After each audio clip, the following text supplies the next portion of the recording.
Hi everybody, I am Mr. Wildcat here today in my infamous No Ma'am t-shirt. National Organization of Men Against Amazonian Masterhood. Yay! Anyway, um, today there's no Married Children review today, but instead we have a very special treat. Alright? And I guess you guys will all love. Alright? As many of you guys already know, last week we were treated to a very special present. There is a new book that came out last week, April 23rd to be exact, right? Called Married Children versus the World.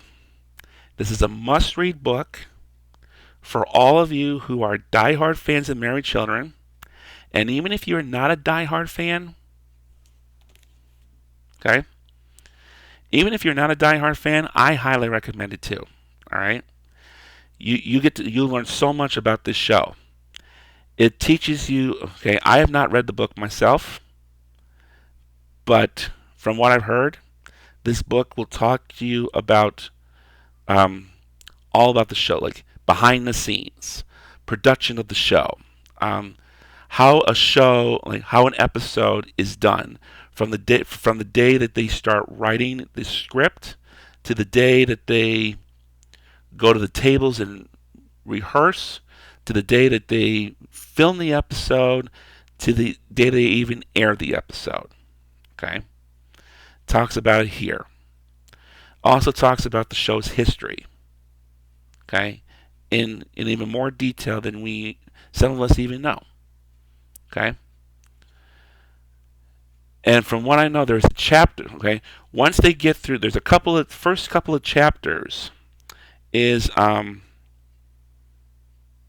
first 5 chapters to be exact, is getting the show up and running. But once they are done with that, okay, so that goes through first 65 pages, okay? Talks about how the show gets up and running. And then after that, there's a chapter for pretty much just about each and every season, okay? There is, mark my word, season 3, there's 2 chapters behind it. And it's because there's a lot going on. There's a huge, monumental event that happens in season 3 that changed the show forever. And so they go into further detail about that. I can't tell you that. And for those of you who know, you know. For those of you who don't, go buy the damn book. I'm not going to tell you. That's what the book is for, dumbass. Okay, I'll give you a hint. Terry Ricola. Okay? The big blabbermouth who tried to get the show off the air, which backfired big time and only caused a huge surge in ratings. Okay? There's also other things in here like the characters. There's some controversy in season 7. They introduce a new character called Seven, a little kid played by Shane Sweet. How the character, I'm pretty sure that this book will talk about how the character came to be, why he was put in there, and why they finally killed him off. But I'll tell you right now, a lot of his Married Children fanatics are pissed off that he was even brought in to begin with. Okay? Richard Gurman, the guy who wrote the book, all right? This guy was an executive. He was one of the big producers for the show who worked behind the scenes. Started with the show when it was first concepted. He was there with the original pilot in 1986, which featured 2 different sets of children. Okay? Two different kids who played the children. David Faustino and Christina Applegate were not part of the pilot, and it was because of the way that these original kids behaved in the episode. They realized this isn't working. We need to recast the kids. Okay, and they also talks about how hard it was to find Al Bundy, to find the real Al Bundy. Everybody else was a piece of cake. Okay. The show wound up airing 11 seasons from between April of 1987 and June of 1997. It is one of the network's charter shows, along with the Tracy Ullman Show and 21 Jump Street, just to name a few. And it was the longest. Okay, to this date, it is still the longest live-action sitcom to have ever come out of the network. Okay,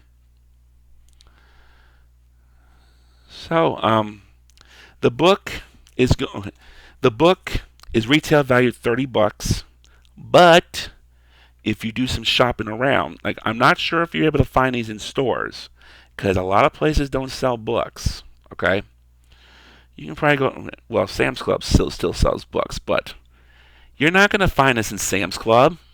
All right, which I'm really upset about. Otherwise, I would have bought it on day one. They do have it on Amazon. All right, for $23.58. Okay, but of course, after sales tax and shipping, okay, it'll come out to about $30.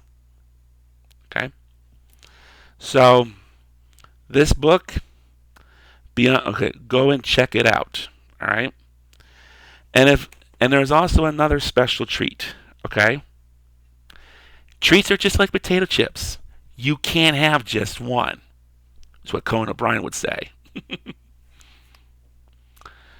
Second treat, Married Children podcast. Okay, they they reviewed every episode of Married Children from January 2017 through January 2023. So they went off the air just last spring of last year, because they had wrapped up the whole show. But they vowed to return if they were to land an interview with a very important person related to the show, whether it's an important cast member or somebody related to the show. Well, guess what? One of the podcast guest hosts, Chris Gunther, who had landed huge interviews for the podcast earlier, such as Harold Sylvester, who plays Griff, Al's co-worker in the shoe store during the show's final 3 seasons. Julia Tablak, who played Marcy's niece Amber and Bud's crush for about 4 seasons in season 9. Michael Moyer, the show's co-creator. That was the huge one. Okay. They also landed E.E. Bell, who played Bob Rooney from season 8 through the 11 seasons. They also landed a few other interviews as well. But this one probably takes the icing on the cake. Okay. They landed an interview with Richard Gurman himself. They talk about the book. He also talks about his career outside of marriage, both on Married Children and outside. And he also goes through other details that are also not in the book. The interview was done by Annabelle, who is one of the Married Children fanatics from Australia, who was one of the co-hosts during the podcast's final 4 seasons. And she is considered the walking encyclopedia for married children. That's what Michael Moyer would call her, the Married Children Encyclopedia. She's very knowledgeable, and she's one of the best people, one of the biggest, probably one of the biggest fans of the entire show. Okay, she had the honors of sitting down with Richard Gurman for 2 hours for an interview, and if you have not checked out the interview, please do so. You will not be disappointed. We'll put the link to the video in the description of this description, along with a link to buy the book off Amazon. Okay. There's going to be some other treats coming down the road, so be on the lookout for those on my channel. Make sure you go to my channel and subscribe so you don't miss out on those. And believe me, you're not going to be disappointed whatsoever. Okay? So that's all we have for today. We will be back down the road, and when we return, by the time we return, okay, I encourage you guys to go check. In the meantime, please go check out this book, and please read it. And I'm going to be honest with you guys. I'm the kind of person who doesn't like reading books. Okay, especially in my childhood, reading it was my least favorite course in grade school. When we got to high school English, having to read books and stuff really took it out of me, okay? If it's not about something I'm interested in, I find it very hard to concentrate.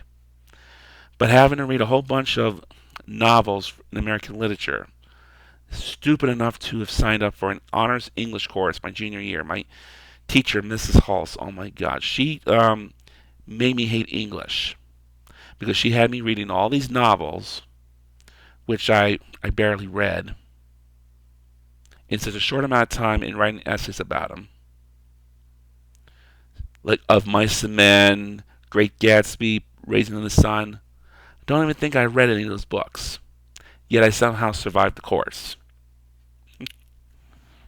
Okay? And even going into college, like, we bought thousands of dollars worth of books for the classes, hardly read them, yet I still have half of them sitting on my bookshelf. To tell you about how very little books I read for a living, I think there's only like 3 books that I've actually read voluntarily. The first one was that book that Daniel Hernandez came out with. They Called Me a Hero. I want to go into school with him. All right, he's the kid who is credited for saving Gabby Giffords' life when she was gunned down outside of a Safeway grocery store in Tucson, Arizona, in January of 2011. Okay, they gave him a book deal, so he wrote about that. A little disappointing he didn't talk about the Kirk conference. I'm thankful he didn't write about Mike's, didn't mention me. But he could have mentioned Residence Life and the National Residence Hall Conference that we were involved in. He didn't do that.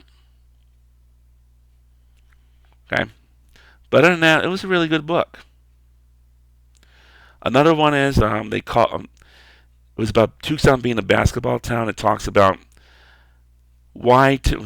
talk about the history of U of A basketball prior to Lute Olson's arrival. It talks about how Tucson became a basketball town, simply. Okay, and what they did in order to make it happen. And the third one was this autobiography, Lute Olson. Okay, Lute, The Seasons of My Life. It is an autobiography written by Lute Olson himself. I've been reading this book for the last 6 years, and I've only read it when I go to the dealership while my car's being worked on. That tells you, okay, and I just need to have something in order to look busy or keep myself occupied. That tells you how very little I read. But this book right here is actually something that I am actually interested in. And this is something I do plan on reading. So be on the lookout for that. And once I do read it, I will be happy to provide you with my analysis of the book. Okay? So, that's all we have for today. Go check out the book.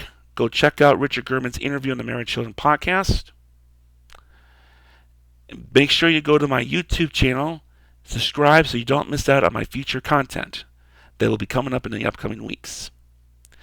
Until the next time we meet, Mr. Wildcat will be signing off with the Bundy Creed. Hooters, Hooters, yum, yum, yum. Hooters, Hooters on a girl that's dumb. We will see you this time. We will see you same Bundy time, same Bundy channel. Whoa, Bundy!